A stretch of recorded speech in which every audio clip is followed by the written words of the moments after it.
Watching కల్కి movie with Ashwatthama. ఎలాగో అలాగా మా ఫ్రెండ్ గారితో టికెట్లు బుక్ చేసుకుని ఫైనల్లీ కల్కి మూవీకి అయితే వచ్చా. ఈయన ఎక్కడో చూసినట్టుంది, గుర్తు రావడం లేదు. ఈ వ్యక్తి ఎక్కడో చూశాను అబ్బాయి వ్యక్తిని, కానీ గుర్తు రావడం లేదు నాకు. ఈ వ్యక్తిని అడిగితే చెప్తాడా ఎక్కడి నుంచి అయినా? ఒకసారి అడిగి చూద్దాం. Hello sir, excuse me sir, నా పేరు సిద్ధు సార్. మీ పేరేంటి సార్? నా పేరు అశ్వత్థామ. అశ్వత్థామనా? అశ్వత్థామ. ఓ, మీరు అమితాబ్ బచ్చన్ కాదు, నాకు ఎప్పుడు అర్థమైపోయింది సార్ మీరు అమితాబ్ బచ్చన్ అని. సో మీరు మా ప్రభాస్ అన్నతో యాక్ట్ చేశారు కాబట్టి మా ప్రభాస్ అన్నతో మీ వర్కింగ్ ఎక్స్పీరియన్స్ ఎలా ఉందో షేర్ చేసుకుంటారా? అలాగే రాజమౌళి గారు తీస్తున్న మహాభారతంలో మీరు ఉన్నారా చెప్పండి. ఇంకా చెప్పాలంటే ఆదిపురుష్ చూసారా మీరు? అశ్వత్థామ గారు ఆదిపురుష్ మూవీ చాలా బాగుంటుంది సినిమా.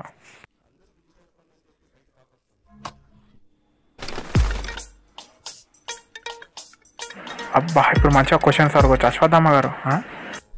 సరే తరలే, ఎన్నెన్నో అనుకుంటాం, అన్నీ జరుగుతాయి ఏమిటి?